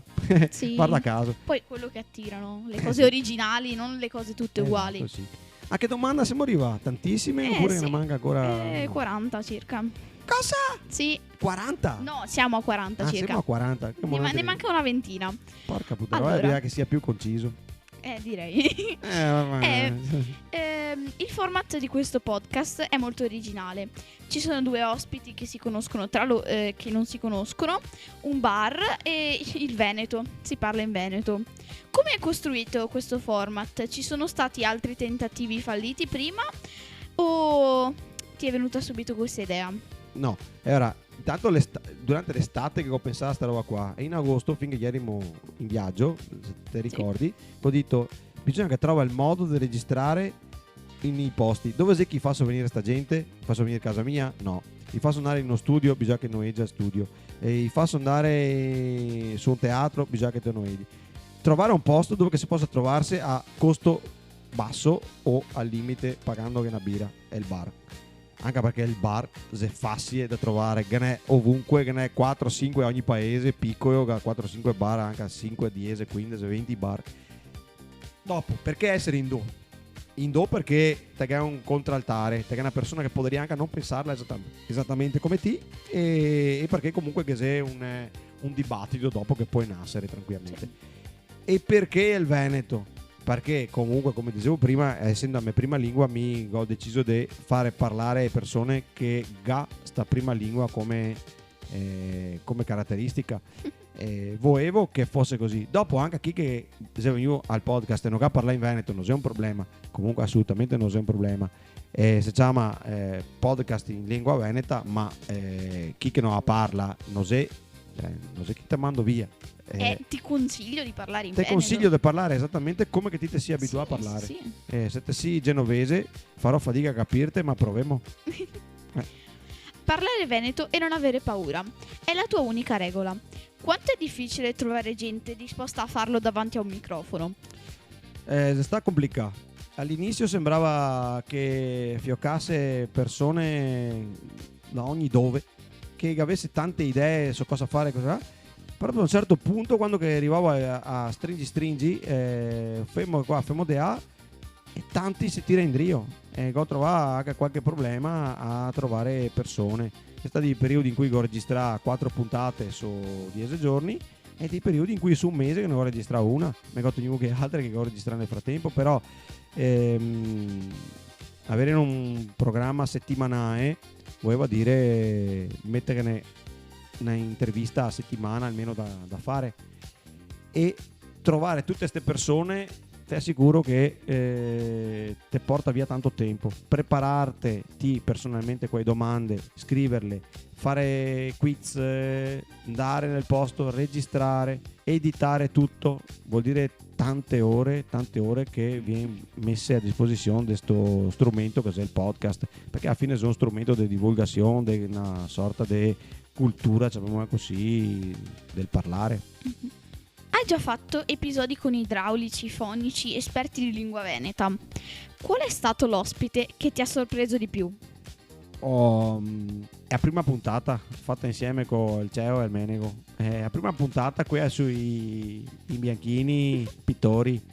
È la prima puntata perché non sapevamo nessuno cosa che ieri Modrio fare esattamente e a cosa che sarissimo andare incontro quando che finire la puntata. Nessuno lo sapeva, neanche a me che avevo preparato, perché non sapevo esattamente, non conoscevo che potenzialità che potesse avere i miei interlocutori, i miei ospiti, che possibilità che avesse me, ma se che mi ho reso conto appena ci passò i microfoni che era come parlare tranquillamente al bar con degli amici di lunga data, anche se CEO lo conoscevo mai appena e invece Menego non lo conoscevo assolutamente. Ma se che mi trovato con un'alchimia assurda a parlare del lavoro, in quel caso è il suo lavoro, in maniera sciolta. Quindi sì, è la prima puntata. Il bar come quartiere generale delle chiacchiere. È una scelta poetica, economica o ti sei accorto che le conversazioni più vere avvengono lì? Tutte e tre robe. Poetica, economica e conversazioni più vere. E il bar ti consente di essere senza filtri. Attenzione, senza filtri non vuol dire che ti puoi fare il mona. No. Perché una volta quando andavamo al bar e ti dicevi una putanata o ti dicevi una monada, come si suol dire, ti avevi coraggio a parte anche a 5 dei sulla faccia, perché ti avevi pissato fuori dal vaso. Se ti dicevi una roba sbagliata, palesemente sbagliata, o una roba brutta, c'era qualcuno che ti poteva anche dare e te mettevi a posto subito, te avevi capito subito che te avevi detto una roba. Adesso il social bar, diciamo così, quello sui social, non ti consente più di fare questo, che si sente che dice delle cagate infinite, delle cattiverie assurde e resta impunito e pensa di poter andare avanti tranquillamente perché tanto nessuno che fa niente. E cambia la società da questo punto di vista. Però se anche una scelta economica, perché comunque, come dicevo prima, ti consente di trovarti a basso prezzo, ti bevi un par di birrette e ti puoi comunque stare contento. E anche una scelta poetica, sì, anche una scelta poetica. Te si tranquillo che te viene fuori anche e perle ogni tanto quando Sì. ti si là. Te viene fuori delle perle. E come hai detto prima, ricorda proprio di stare con degli amici, delle chiacchiere sincere. Sì, e chiacchiere sincere delle volte fa venire fuori anche a parte vera di te, che qui ha più SPIA, che non è solo quella che bisogna fare il semo, ma anche quella che cade a profondità delle volte. E quindi qualche perla tiremo fuori ogni tanto. Bene. Ogni tanto. Beh, speriamo. Fare il conduttore è diverso da fare il rapper. Devi ascoltare più che parlare. È stato difficile essere la persona che sta in silenzio? Sì, mi stavo in silenzio, quasi mai. Te che hai visto quante volte ti ho interrotto? Sì, ho notato. Vabbè, ma in questa puntata parli anche più tu. Sì, no vabbè. Comunque è vero, bisogna essere terapeutico, ascoltare gli altri. Te fa bene, se è necessario. Stare massa a bocca aperta ti fa tappare le orecchie, dopo non ti senti più nessuno che parla, te parli sempre te, non ti ascolti più gli altri, non va bene.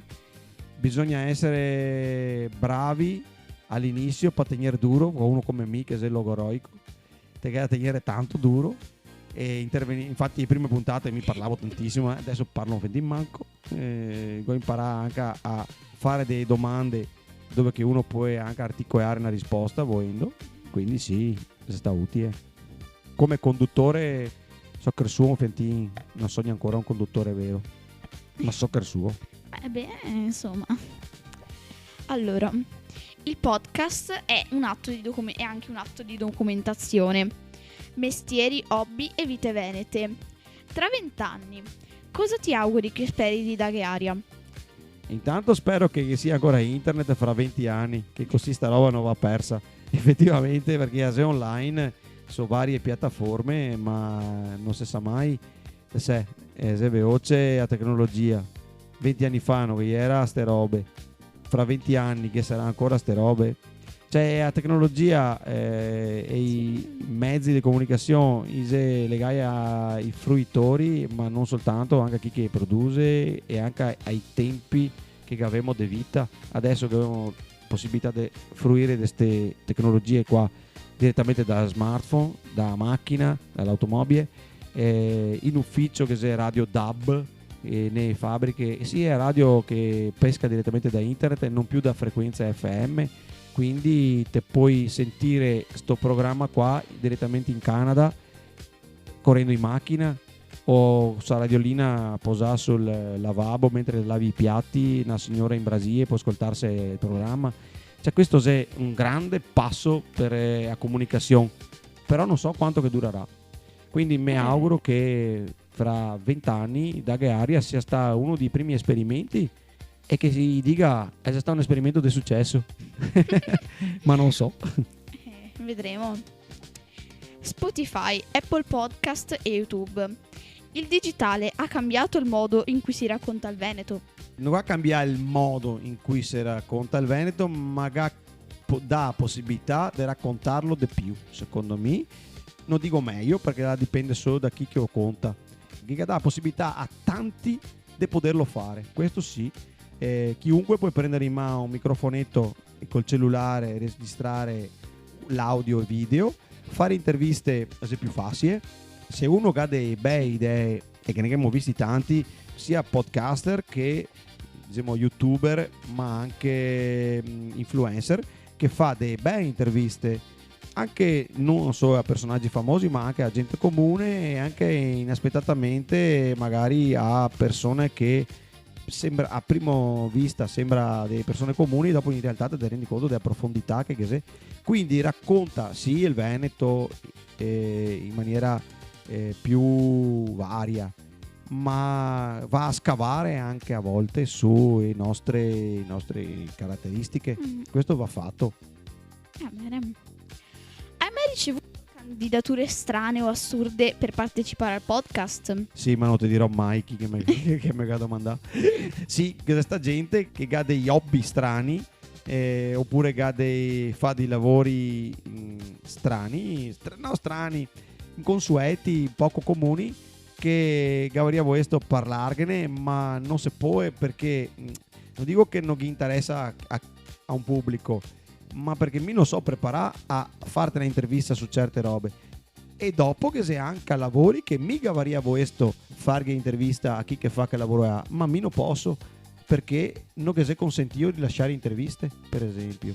È complicato che se categorie dei lavoratori che se preclusa la possibilità di rilasciare interviste.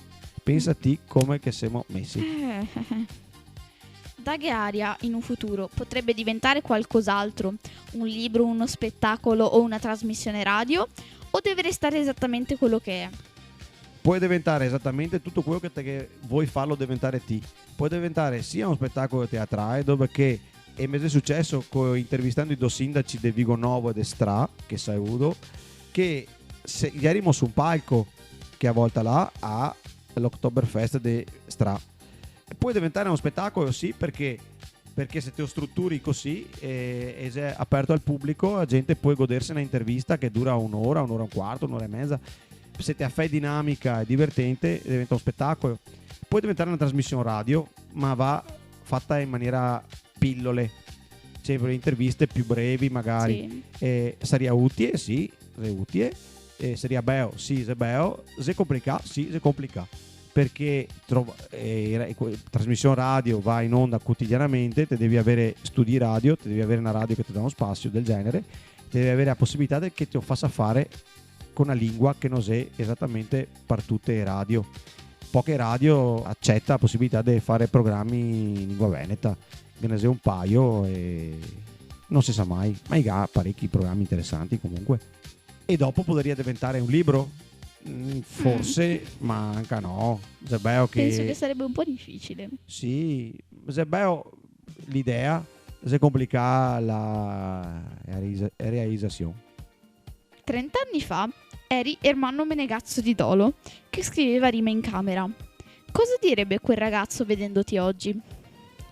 30 anni fa, dove ero nel 1996? Sì, effettivamente avevo appena pubblicato un disco con Sciocca, in che anni ha? E scrivevo rime in camera, non abitavo a Dolo, ma abitavo all'epoca a Camponogara. E cosa che diria a Ramona? A stare attento e a non dire massa robe, perché dopo un giorno non te più niente da contare. E che altro che risponderia?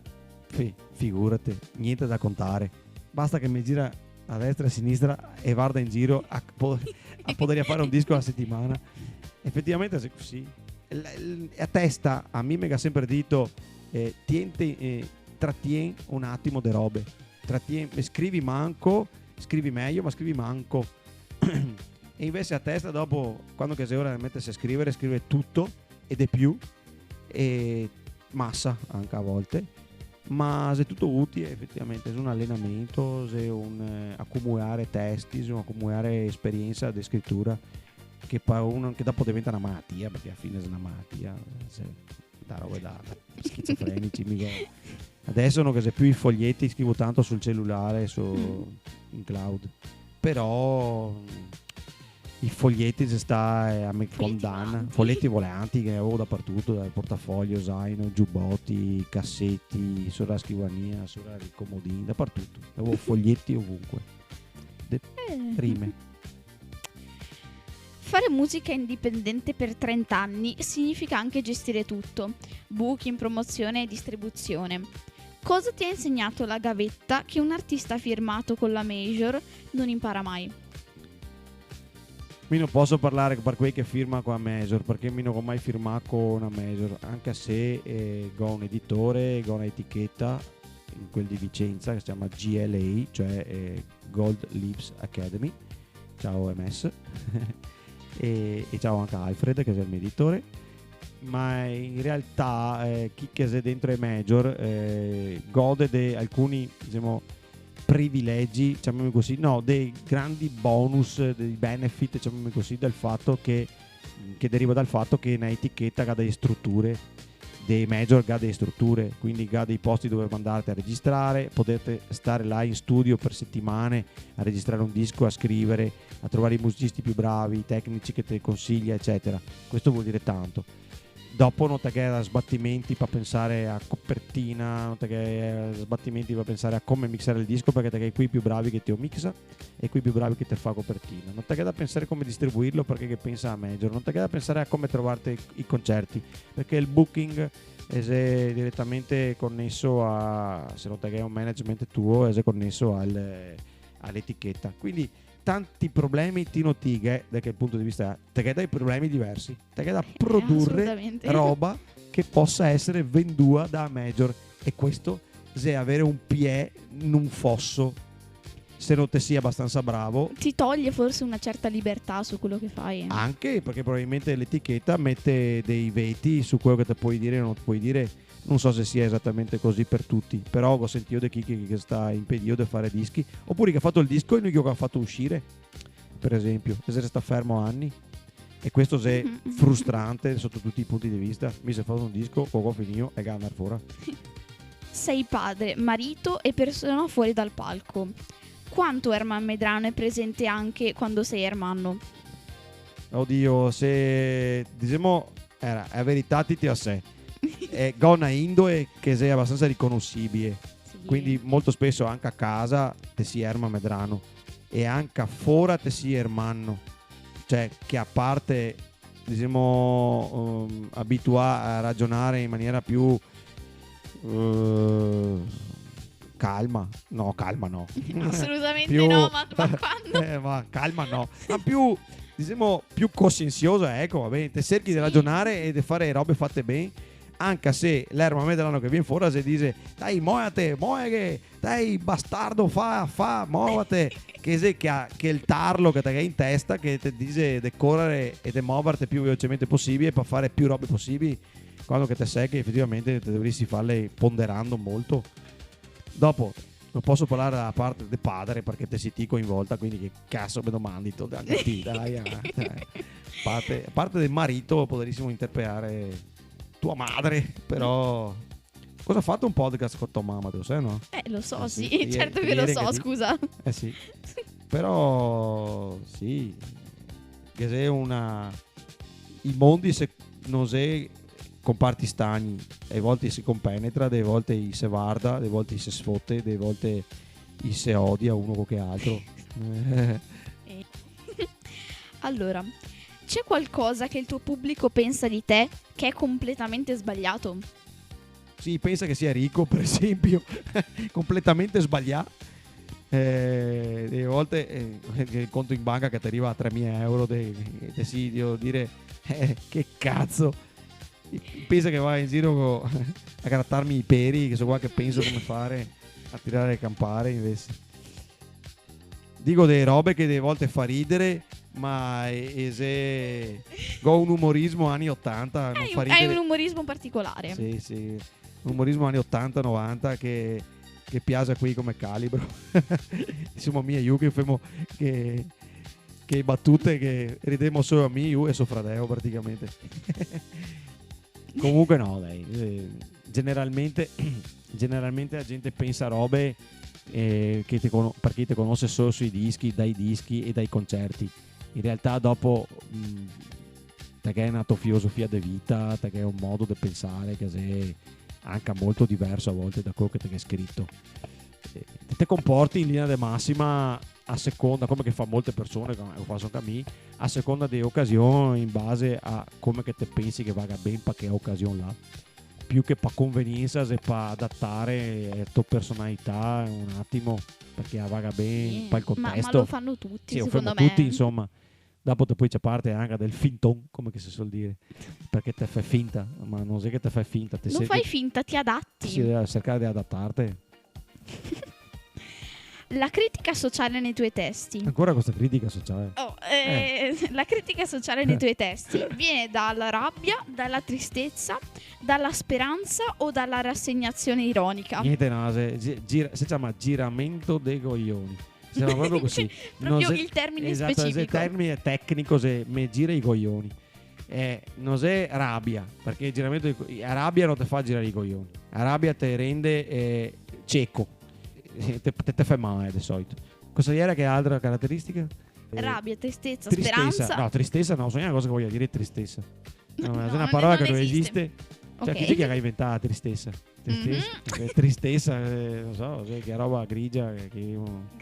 Sì. Perché è grigia? Vabbè, tristezza è una roba È grigia. vero, non so. secondo me la tristezza mi dà l'idea di mojo. O verde. Perché verde? No, il verde è un colore bellissimo, non Verde usare. marcio, quella è la tristezza. No, non so cosa sia tristezza, non mi riguardo. Speranza. Speranza, sì, ma sono mosso, molto spesso sono mosso da speranza. Sono mosso più spesso dai giramenti dei coglioni, però comunque a farla breve.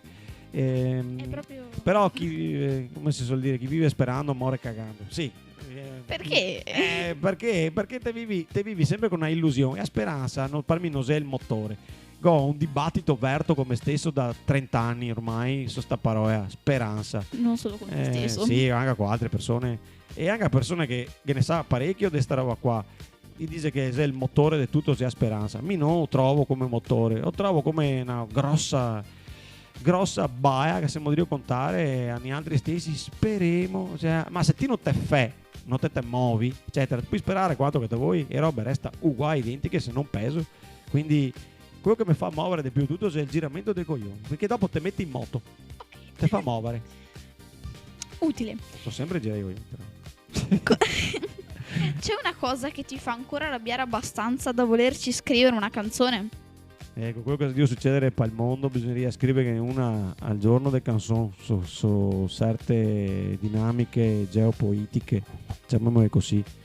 Non è rabbia che mi fa muovere, e volte ti dici perdo la speranza nel genere umano, neanche quello, perché non voglio arrivare a quel punto perché si parla di speranza nel genere umano, forse quella è l'unica tipo di speranza che è legittima e è legittimo avere, la speranza che gli umani resta umani e noi scada a essere qualcosa di disumano, e comportamenti che abbiamo visti sono disumani, per quello che mi fa girare i coglioni anche quello mi fa. E quindi quando ti giri i coglioni ti metti in moto e ti dici ok, ora alzo la voce, faccio sentire a me voce, dico che non mi comoda, dico che non voglio certe robe, so di stare vago volontariamente e sapete tutti esattamente di cosa che stiamo a parlare.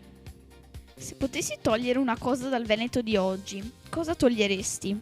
E se invece potessi aggiungerne una? Per abitudini diria cavaria l'abitudine che ha i veneti a dire che gli altri gara fatta e partì ormai si passa tardi, si difficile, o cosa ha fatto, eccetera.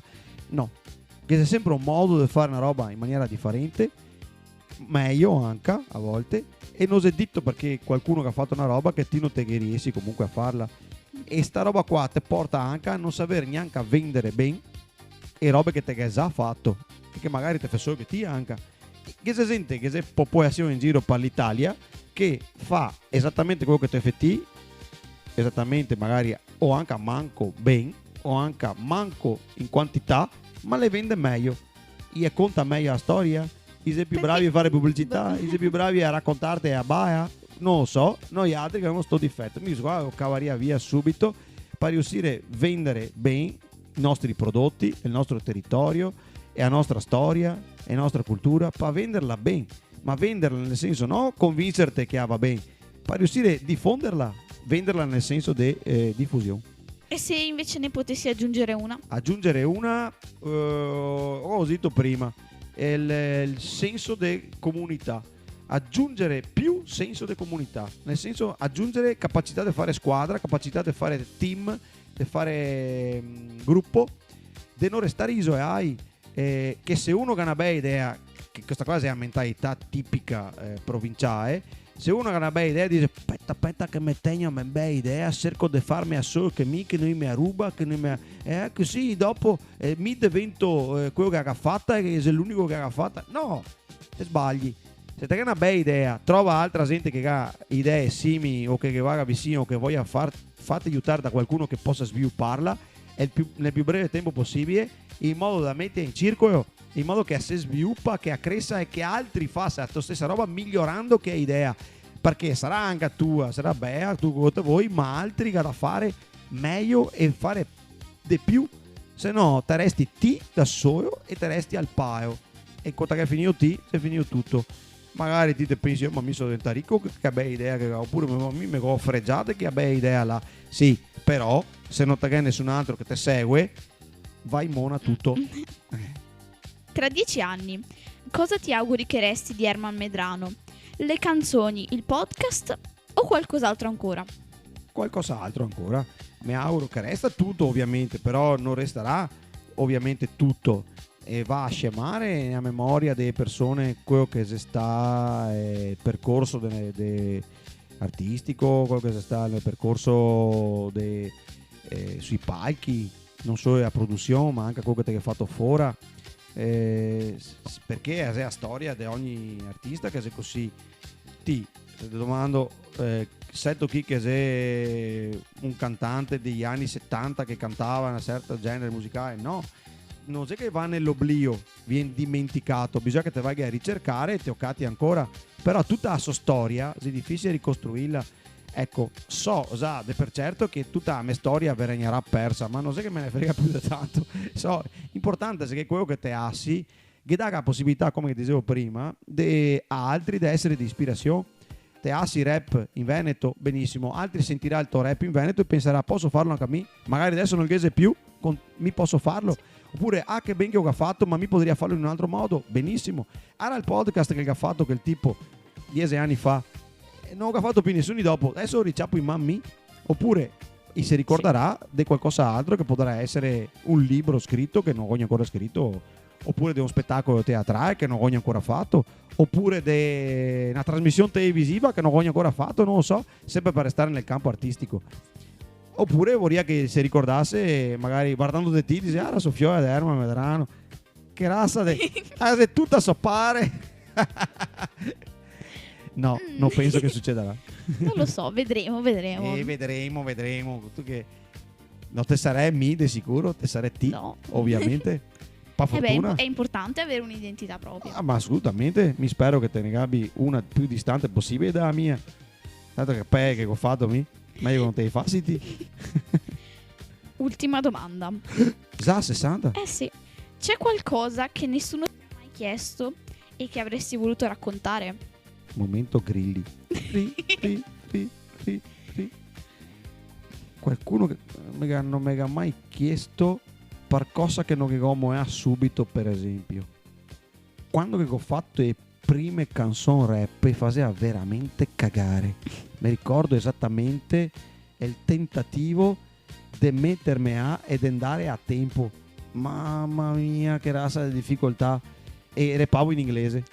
Ti parlo 88-89, in cui avevo il flash 1888, 1988. Non sta a ridere perché i 6 anni che partino dice niente. Per me è un anno particolare perché non Sì. è un anno per che non l'età esiste, che ho, per l'età che ho è strano. Sì, ovvio. Siccome mi quando chi mi parla del 1960, dice ma anzi, per me è del 72, capito? Cioè, Tanto voglio lontano. dire. Oddio, Non sempre più tra guai. il 72 e il 60 c'è comunque una vicinanza. Sì. Tra il 2012 al 2000, cioè no, il 1989 comunque c'è una differenza un po' più grande. Ti ha dato buona questa cosa. Dai. Comunque in quegli anni là facevo rap e nessuno mi ha detto, perché non l'ho fatto sentire a nessuno, è segreto se sta quello. Dopo, quando che ho fatto il primo disco ABC, ancora nessuno mi ha detto moe che perché fa cagare, perché effettivamente ABC era un disco fatto con Sciocca che musicalmente è impeccabile, lato delle rime assemo perdere perché le metriche gli era libere e mi sono reso conto che volevo fare che roba è esattamente così spregio, perché non volevo fare robe con metriche in quartina, era troppo semplice, sembrava un schema sì, troppo chiuso. Troppo chiuso mentalmente. Mi piaceva spaziare, metto una rima ogni tanto e metto dove che voglio, non che metto neanche, capito? Molto più libero. Sì. Però mi sono reso conto dopo a prodotto finito che non può funzionare una roba fatta così. Perché non è musicalmente accettabile sentire robe in quel modo. Magari fra 40 anni dice oh cazzo, gli era un genio. No, gli era una cagata per me. Quindi doveva fermarmi.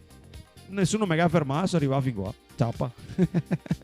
Beh, è stato bene alla fine, però. Forse sì, forse no. Non sapremo mai. Ti cosa dite? Per me è stato un bene che non ti abbiano fermato. Sì, anche per me. Effettivamente. Anche perché non so se sarebbe mai riuscito a fermarmi a fare sta roba qua. Era troppo una necessità. Beh, sei determinato tu. Sì, grazie. Sì. Più che determinato, so ostinato. Sì. Testa dura, avanti senza paura. Beh, comunque è una qualità. Sì, è una qualità. Sì. Chi la vede come una qualità, chi la vede come un handicap anche. Chi dice a testa dura prima o poi cata un muro duro e si spacca, Sa pensare che dura sempre a testa dura. Prima o poi te catti sempre il punto dove che te spacchi a testa. Non sei ancora arrivato, per fortuna, a quel punto. Sì, un sì, tua mamma, però quando che sbatto contro delle volte mi spacco a testa, dico ma cosa cazzo so io di fare, che discorsi sai che mi tocca fare? Nella mia vita non avevo mai pensato di fare questo discorso qua, perché vedi le persone ti mette di fronte ai infatti sono gli altri che sono il problema, vero? esatto, sì, altri il problema, mica ti. Mi hai preso in castagna. Ma mie castagne metto sul fuoco e mi magno. Wow. Grazie dell'intervistola. Prego, prego. Usando il me spazio mi sono intervistato da solo praticamente. No, te me che hai fatto a te. Scusa, Sì. mica ti fai le domande e ti rispondi. Sì. Però ho detto, poteva essere anche un'occasione per dire delle robe che non avevo mai detto. Sì, anche per farti conoscere meglio. Sì, ancora di più. Beh, perché no, scusa. Perché no? Sì, effettivamente. C'è sempre qualcosa che non si sa. C'è sempre bisogno. Bisogna dare aria a bocca. Bisogna dare fare il giro a sta aria. I tuoi giochi di parole. Sì, dare aria vuol dire parla. Sì. Sta star zitto, parla. Magari venirà fuori su 10 robe che ti dici, magari 9 se cagate. Ma Ma c'è una, quell'uno, ma c'è che se quell'uno quell'uno che- che fa la differenza che dice, ara, hai detto 9 cagate. Ciao. Grazie, ciao.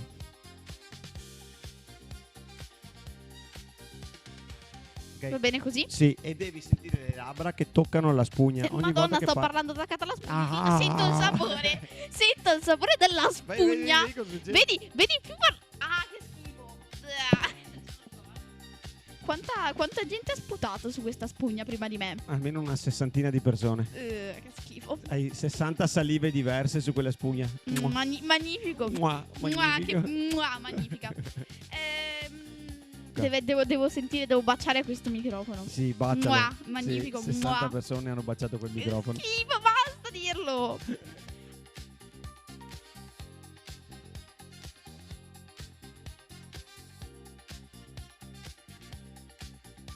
Il tuo pubblico pensa che tu sia simpatico. Ma va a cagare.